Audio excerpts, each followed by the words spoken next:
সম্মানিত প্রাণপ্রিয় মুসল্লিয়ান ইকরাম, আসসালামু আলাইকুম ওয়া রাহমাতুল্লাহি ওয়া বারাকাতুহু। আমরা সর্বপ্রথম মহান রব্বুল আলামিনের দরবারে কালিমাতুশ শুকর আদায় করি যে আল্লাহ রব্বুল আলামিন আমাদেরকে পবিত্র জুমাবারে আল্লাহর ঘরে মসজিদে সকলের আগে আগে আসা সুস্থতার সাথে বসার তৌফিক দিয়েছেন। এই জন্য আমরা অন্তর থেকে বলি আলহামদুলিল্লাহ। মুহতারাম হাজিরিন, আজকে হলো শাবান মাসের 3 তারিখ। শাবান মাস শুরু হয়ে গেল। এই শাবানের পরবর্তী মাস হলো রমজানুল মুবারক, মুমিন বান্দাদের কাঙ্ক্ষিত মাস, ইবাদতের মাস, রমজান মাস, গুনাহ মাফির মাস। আমরা আল্লাহ রাব্বুল আলামিনের কাছে দোয়া করব, আল্লাহ রাব্বুল আলামিন যেন আমাদেরকে সর্বহালাতে বরকত দান করেন এবং আমাদের হায়াতকে রমজান পর্যন্ত বৃদ্ধি করে দেন। আল্লাহুম্মা বারিক লানা ফি রজব ওয়া শাবান ওয়া বাল্লিগনা রমাদান। মুহতারাম হাজিরিন, শাবান মাসের আলোচনা করার পূর্বে মেরাজের কিছু আলোচনা বাকি রয়েছে। বাকি আলোচনাটুকু করে শেষ করিনি। রাসূল করিম সাল্লাল্লাহু আলাইহি ওয়াসাল্লামকে আল্লাহ রাব্বুল আলামিন মেরাজ দান করেছেন। এমন এক মেরাজ দান করেছেন কোন নবীর নসিবে মেরাজ হয় না। আল্লাহ রাব্বুল আলামিন এই বৈশিষ্ট্য একমাত্র তার হাবিবকে, তার প্রিয় দোস্তকে দান করেছেন। মেরাজে আল্লাহ রাব্বুল আলামিনের সাক্ষাৎ দান করেছেন আল্লাহ রাসূলকে। এই মুআজিজা, এই বৈশিষ্ট্য অন্য কোন নবী নেই। হ্যাঁ, অনেক আম্বিয়া কেরাম আলাইহিস সালাতু ওয়াস সালাম আল্লাহ রাব্বুল আলামিনের সাথে কথোপকথন করেছেন, কথা বলেছেন, কিন্তু ডাইরেক্টলি এভাবে আল্লাহ রাব্বুল আলামিনের সামনাসামনি হয়ে সাক্ষাৎ করা, কথোপকথন করা, এটা শুধু আল্লাহ রাসূল সাল্লাল্লাহু আলাইহি সাল্লামের বৈশিষ্ট্য। মুহতারাম হাজিরিন, এই মেরাজের আলোচনা শুরুতে বলেছিলাম এই মেরাজ কেন হয়েছে, আজকেও কিছু বলে স্মরণ করিয়ে দিই। রাসূল করিম সাল্লাল্লাহু আলাইহি ওয়াসাল্লাম এমন একটা সময় দুনিয়াতে আবির্ভূত হয়েছেন যখন সারা পৃথিবী অন্ধকারে আচ্ছন্ন ছিল, পাপের ছড়াছড়ি ছিল, মানুষ পাপের প্রতিযোগিতা নেমেছিল। বলা হয় যে কাজী নজরুল ইসলামের কবিতা, ইউরোপ, এশিয়ার, আফ্রিকার যত দেশ যেন নেমেছিল দেখিতে পাপের শেষ, যেন প্রতিযোগিতায় নেমেছিল দেখিতে পাপের শেষ। অর্থাৎ মানুষ এমন কোন পাপ বাকি রাখে নাই, ওই জামানায় করে নাই। সেটাকে বলা হতো মূর্খতার যুগ, বর্বরতার যুগ, আইয়ামে জাহিলিয়াতের যুগ। সেই যুগে রাসূল করিম সাল্লাল্লাহু আলাইহি ওয়াসাল্লামকে আল্লাহ রাব্বুল আলামিন এই ধরায় প্রেরণ করেন। আল্লাহ রাব্বুল আলামিনকে তাওহীদ করতে, আল্লাহ রাব্বুল আলামিনকে মাননে ওয়ালা, বিশ্বাস করতে ওয়ালা তখন দুনিয়াতে খুব কম সংখ্যক লোক ছিল। একেবারেই কম, খুবই নগণ্য। তাওহীদের কথা কেউ বলতে পারত। দেব-দেবী, মূর্তি পূজা, শিরক, বেদআত, পুরো পৃথিবী পাপের অন্ধকারে ছায়ালাভ হয়ে গেছে। রাসূল করিম সাল্লাল্লাহু আলাইহি ওয়াসাল্লাম যখন 40 বছর বয়সে নবুয়ত প্রাপ্ত হন, দায়িত্ব প্রাপ্ত হন, দ্বীন প্রচারে উম্মতের জিম্মাদার হন, তখন এই দ্বীনের দাওয়াত নিয়ে কাফির মুশরিকদের ঘরে ঘরে গিয়েছেন। কারা? কাদের ঘরে? যারা ইসলামের চরম শত্রু, আল্লাহ রাব্বুল আলামিনের শত্রু, সেই সকল কাট্টা কাফিরদের কাছে রাসূল করিম সাল্লাল্লাহু আলাইহি ওয়াসাল্লাম দাওয়াত দিয়ে গেছেন। দীর্ঘ 13 বছর দাওয়াত দিয়েছেন, 40 থেকে 53 বছর। হাতে গোনা কয়েকজন ঈমান এনেছে। দুর্বল ইসলাম তখন খুবই দুর্বল অবস্থায় ছিল। লুকিয়ে লুকিয়ে নামাজ পড়তো, মানুষ প্রকাশ করতে পারতো না যে সে মুসলমান, সে মূর্তির বিরোধী, এটা প্রকাশ করতে পারতো না। লুকিয়ে লুকিয়ে আমল করতো, ইবাদত বন্দেগী করতো, এমন একটা মুহূর্ত। তো যখন মক্কার মধ্যে ছড়িয়ে পড়লো যে মূর্তির বিরোধী একজনই দাওয়াত দিচ্ছে মুহাম্মদ রাসূলুল্লাহ সাল্লাল্লাহু আলাইহি ওয়াসাল্লাম তাওহীদ পন্থী, এক আল্লাহকে বিশ্বাস করে, মূর্তিকে বিশ্বাস করে না, সিজদা করে না। কুফারে মিলাত সমস্ত কাফের মুশরিকেরা আল্লাহ রাসূল সাল্লাল্লাহু আলাইহি ওয়াসাল্লামের বিরোধিতা লেগে পড়ল। শারীরিক ভাবে, মানসিক ভাবে যেভাবে পেরেছে নির্যাতন অত্যাচার করেছে।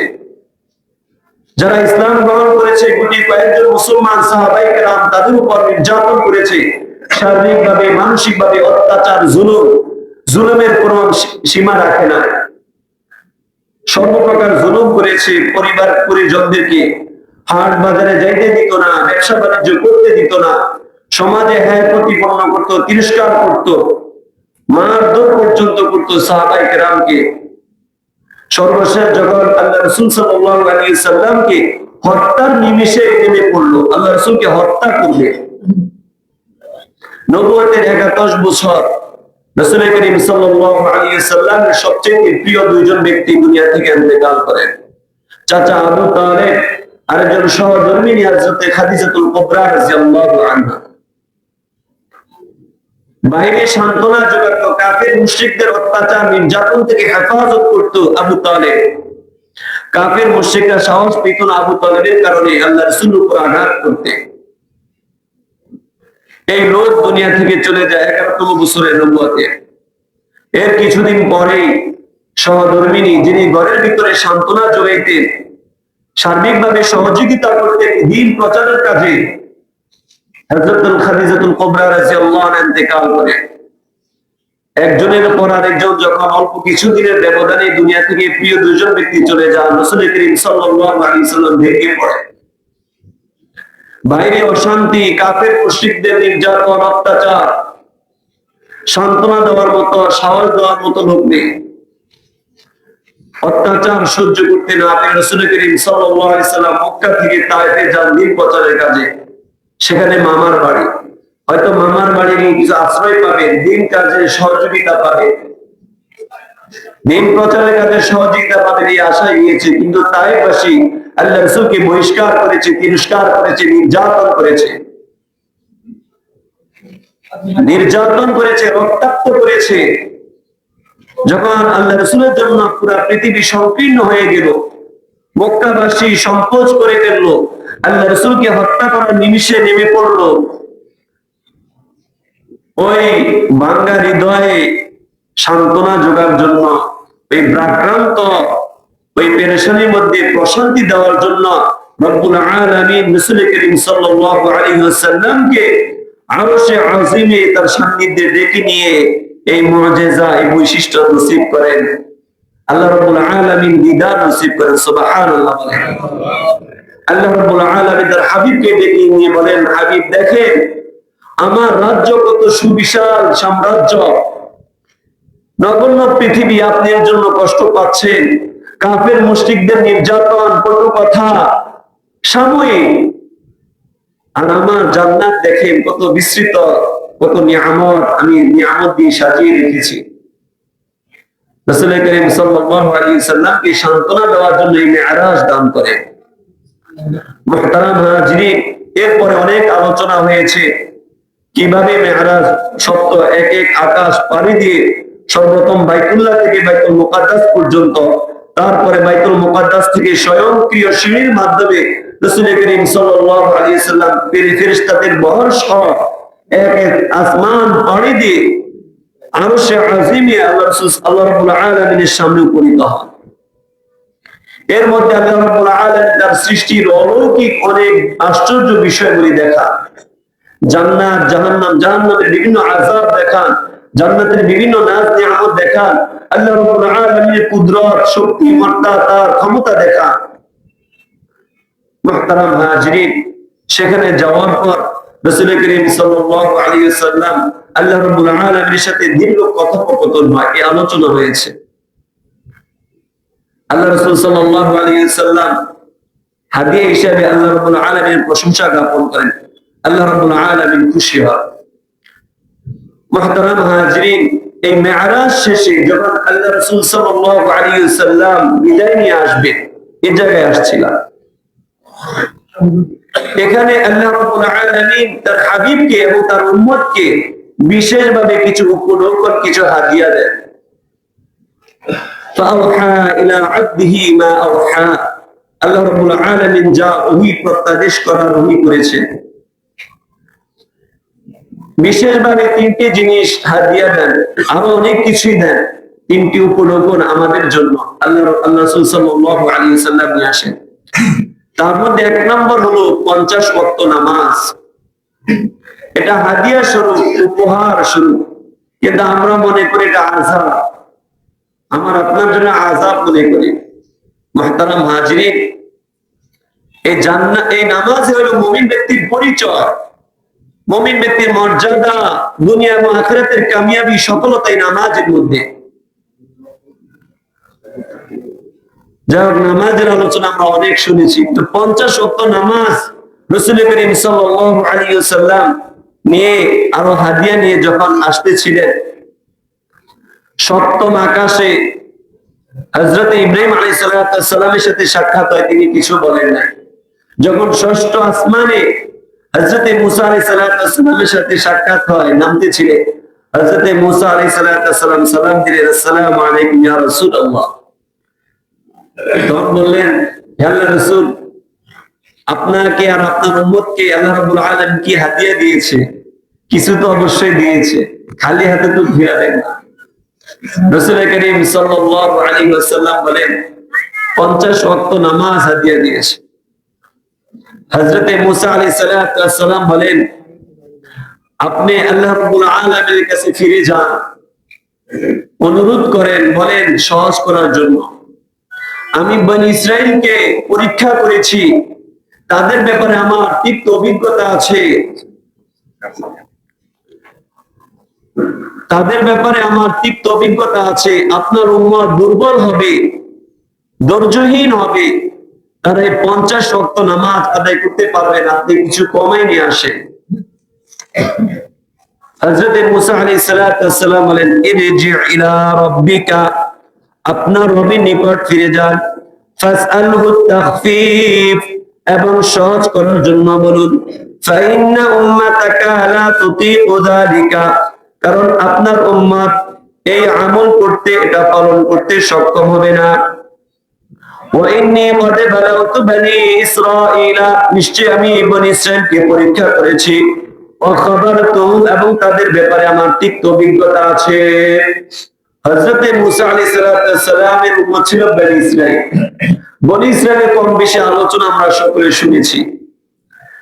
বনী ইসরাঈলের মধ্যে 6 রাকাত নামাজ ফরজ ছিল, 3 ওয়াক্তে 6 রাকাত, সকালে 2 রাকাত, দুপুরে 2 রাকাত, আর বিকালে 2 রাকাত, সন্ধ্যাকালে 2 রাকাত। এই 6 রাকাত, 3 ওয়াক্তে 6 রাকাত ফরজ ছিল, তাই তারা আদায় করতে পারে না। এজন্য হযরত মুসা আলাইহিস সালাম বলেন, আপনার উম্মত 50 ওয়াক্ত, বনী ইসরাঈল তো 3 ওয়াক্তই পারে না, 50 ওয়াক্ত পারবে না। রাসূল করিম সাল্লাল্লাহু আলাইহি ওয়াসাল্লাম আল্লাহ রাব্বুল আলামিনের কাছে গিয়ে দরখাস্ত করলেন কমানোর জন্য। আল্লাহ রাব্বুল আলামিন 5 ওয়াক্ত কমাই দিলেন। আবার যখন হযরত মুসা আলাইহিস সালামের সাথে সাক্ষাৎ হলো নামাজ সময়, একই প্রশ্ন করলেন, আবার পাঠাইলেন, যান আরো কমাই নিয়ে আসেন, আপনার উম্মত পারবে না। তো এইভাবে আল্লাহ এবং হযরত মুসা আলাইহিস সালামের মাঝে 9 বার যাতায়াত হয়, প্রত্যেকবারে 5 ওয়াক্ত করে কমাই দেয়। সর্বশেষ 5 ওয়াক্ত নিয়ে নামতেছে। কত ভাই? 5 ওয়াক্ত। এবার আবারও হযরত মুসা আলাইহিস সালাম বলতেছে, 5 ওয়াক্ত আপনার উম্মত পারবে না, দুর্বল হবে, ঘুমায় থাকবে, ফজরের আজান কানে আসবে না, দুপুরে এমন কাজে ব্যস্ত থাকবে মুয়াজ্জিনের আওয়াজ তার কানে আসবে না, বিকাল বেলায় খেলা তামাশায় মত্ত থাকবে, মুয়াজ্জিনের আজানের আওয়াজ তাদের কানে আসবে না, সন্ধ্যাকালীন হেলায় দেলায় চলে যাবে, রাত্রিবেলা খাবার দাবারে চলে যাবে, আপনার উম্মত পারবে না, আপনি আবার ফিরে যান, কিছু কমায় নিয়ে আসেন। আল্লাহ রাসূল সাল্লাল্লাহু আলাইহি সাল্লাম বলেন, আমি আর পারব না, লজ্জা করে। যেই কথা বলে নামতে ছিলেন, আল্লাহ রাব্বুল আলামিন ডাক দিয়ে বললেন, মা ইউবাদদালুল কওলু লাদাইয়া ওয়া মা আনা বিযাল্লামিল লিল আবিদ। হে হাবিব, আপনি শুনে রাখুন, আমার কথার মধ্যে কোনো পরিবর্তন হয় না, আমি বান্দার প্রতি কোনো জুলুম করি না।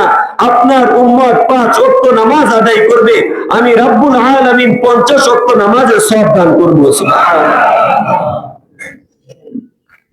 5 ওয়াক্ত নামাজই পড়বে, আমার কথায় পরিবর্তন হবে না, সওয়াব পাবে 50 ওয়াক্তে। মুহতারাম হাজিরিন, সেই ভাগ্যবান উম্মত আমরা। 5 দিন কাজ করে 50 দিনের বেতন পাবো, 5 ঘন্টা কাজ করলে 50 ঘন্টার বেতন পাবো। এমন ব্যক্তি কাজ কে না করবে? এমন কারখানায় কে কাজ না করবে?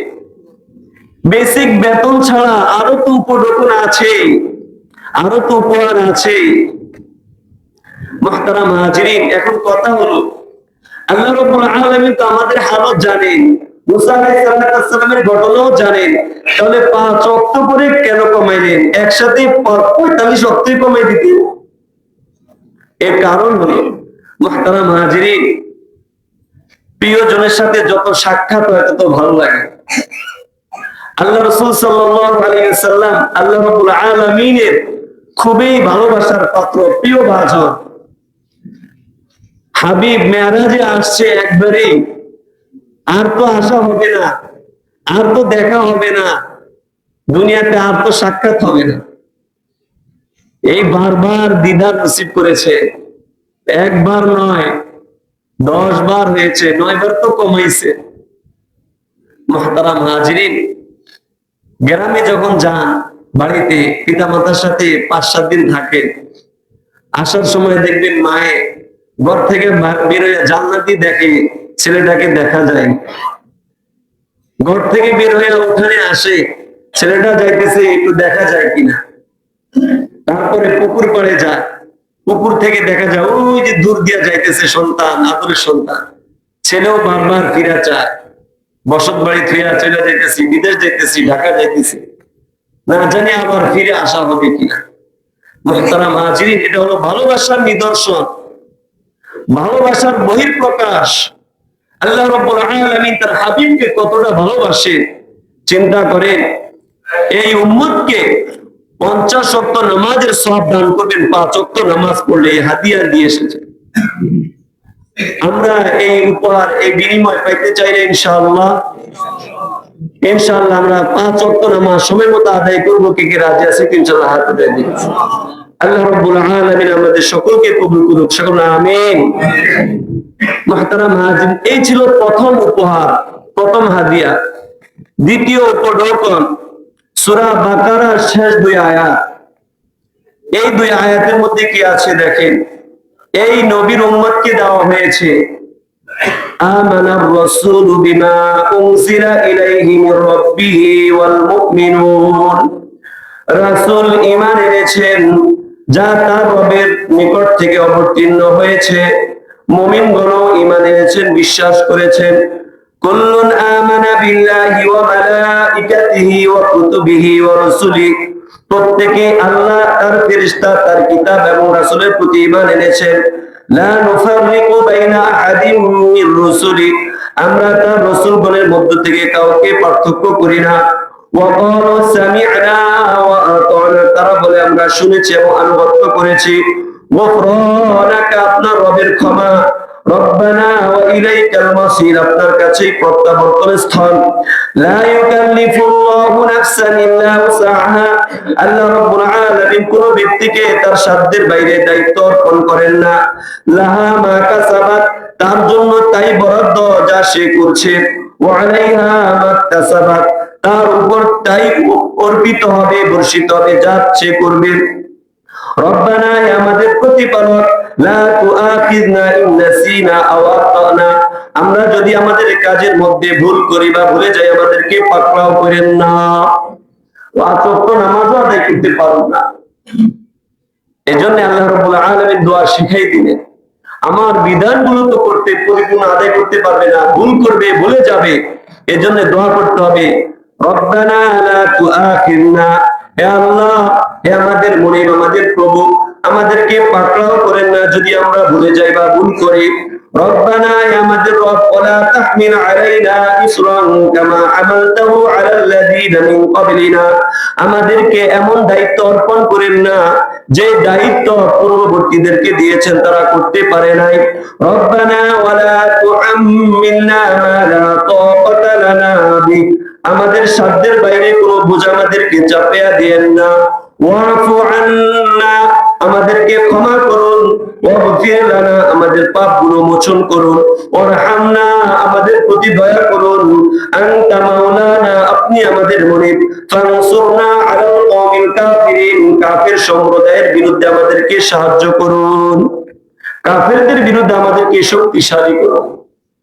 মুহতারাম হাজিরিন, দেখেন কত দয়ালু, কিভাবে আল্লাহ রাব্বুল আলামিনের কাছে মাফ চাইতে হবে, ক্ষমা চাইতে হবে, উন্নতি চাইতে হবে, সেই দোয়া পদ্ধতি আল্লাহ রাব্বুল আলামিন শিখাই দিলেন।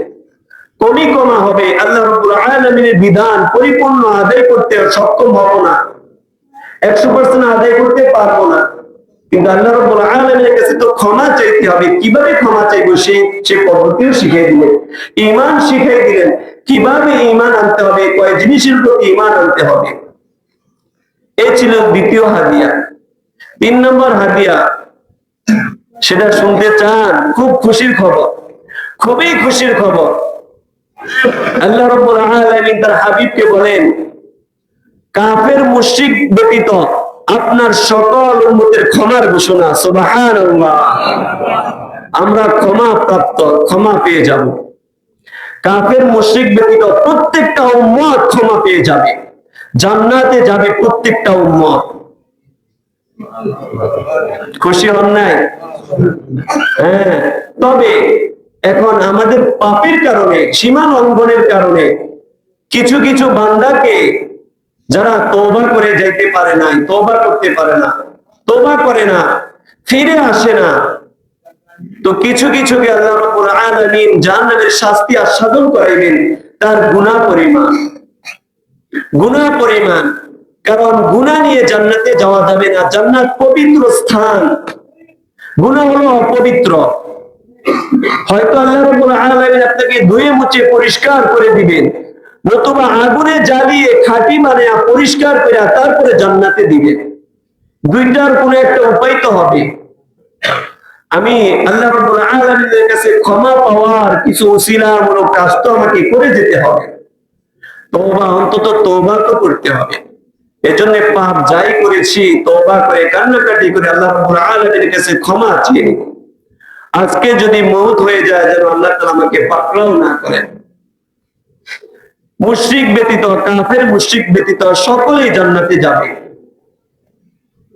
আলহামদুলিল্লাহ, এই উম্মতের বৈশিষ্ট্য, এই উম্মতের জন্য এটা এ হাদিয়া।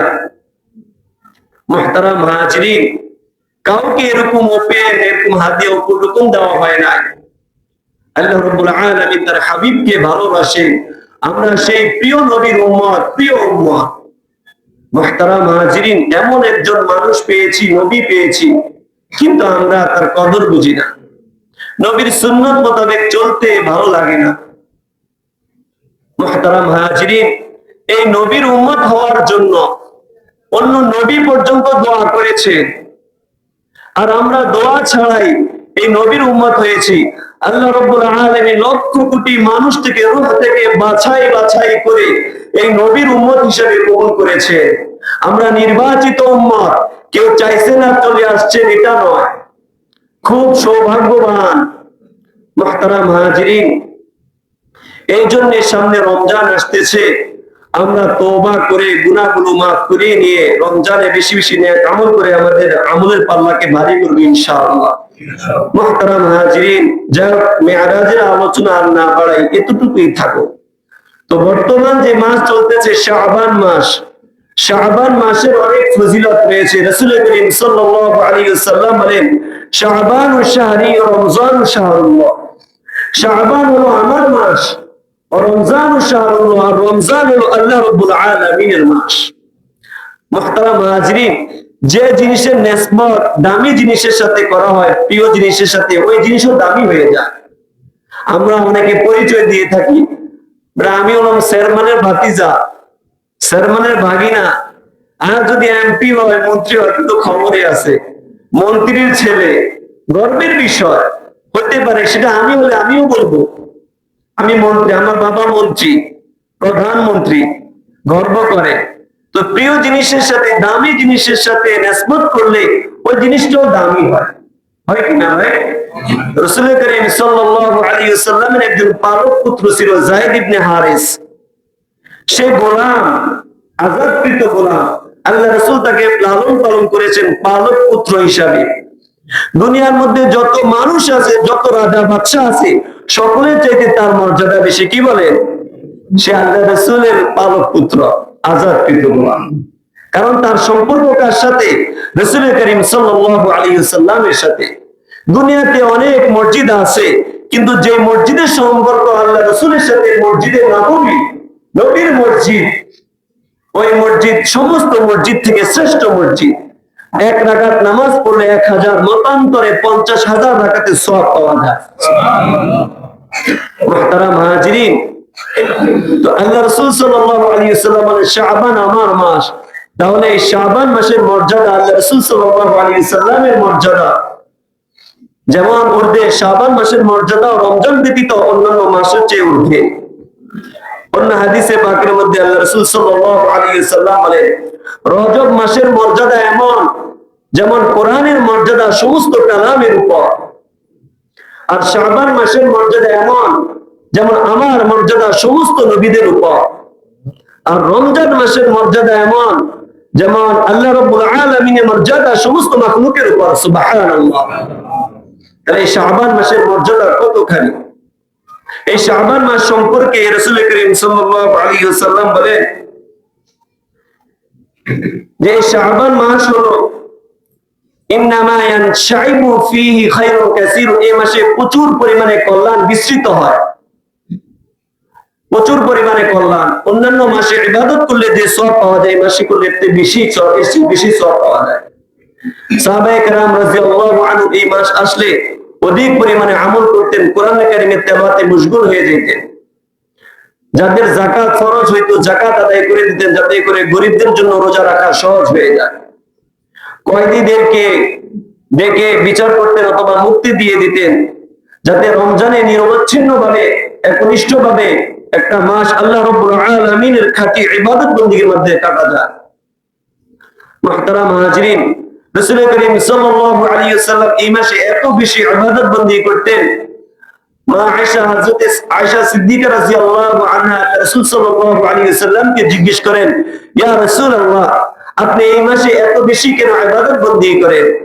আল্লাহ রাসূল সাল্লাল্লাহু আলাইহি ওয়াসাল্লাম বলেন, দেখো আয়েশা, এই মাসে আল্লাহ রাব্বুল আলামিন ওই সমস্ত লোকদের নাম ঠিকানা মালাকুল মাউতের হাতে দিয়ে দেন যারা আগামী বছরে ইন্তেকাল করবে।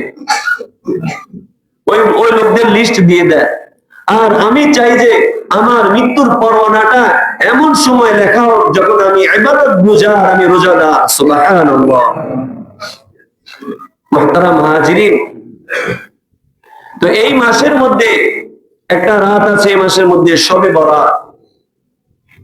এই মাসে বলা হয় যে বার্ষিক একটা বাজেট হয়। এই বাজেটের উপর একটা বছর চলবে।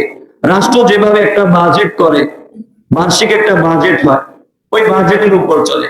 আল্লাহ রাব্বুল আলামিন ফেরেশতাদেরকে নিয়ে একটা বাজেট করে, কি ওই বান্দা কি পরিমাণ রিজিক সে পাবে, কি পরিমাণ উন্নতি করবে, কি পরিমাণ খাবে, কে দুনিয়াতে আসবে, কে যাবে, কোথায় বৃষ্টি হবে, কি পরিমাণ কোথায় খরা হবে, এরকম একটা বার্ষিক বাজেট হয়। মুহতারাম হাজিরিন, সেই রাত আমাদের সামনে আসছে। 15 শাবানের 15 তারিখ দিবাগত রাত, শবে বরাত।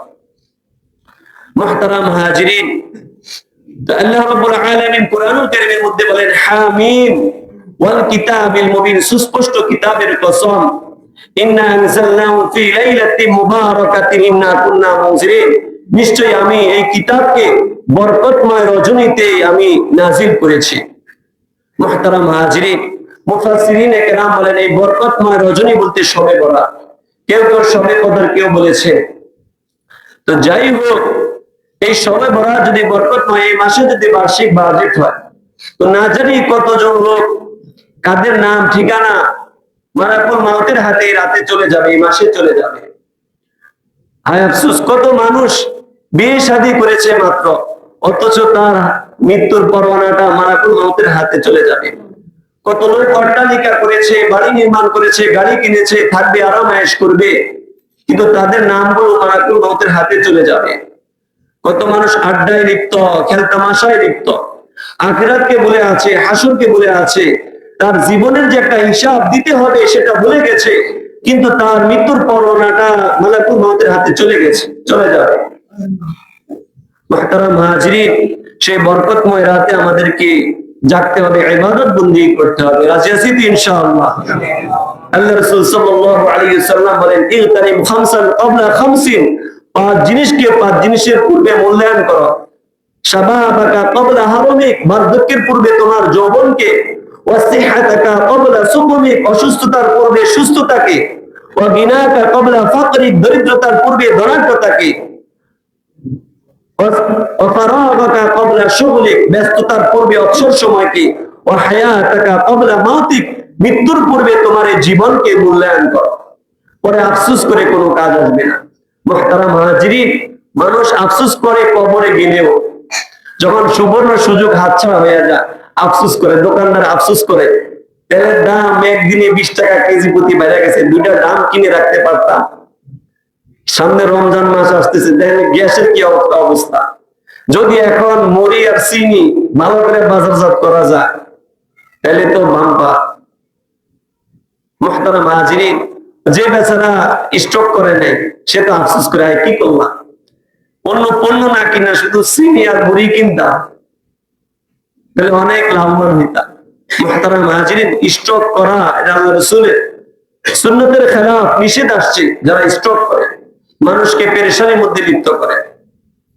তো যাই হোক, মানুষ আফসোস করে দুনিয়াতে, কবরে গেলেও আফসোস করে।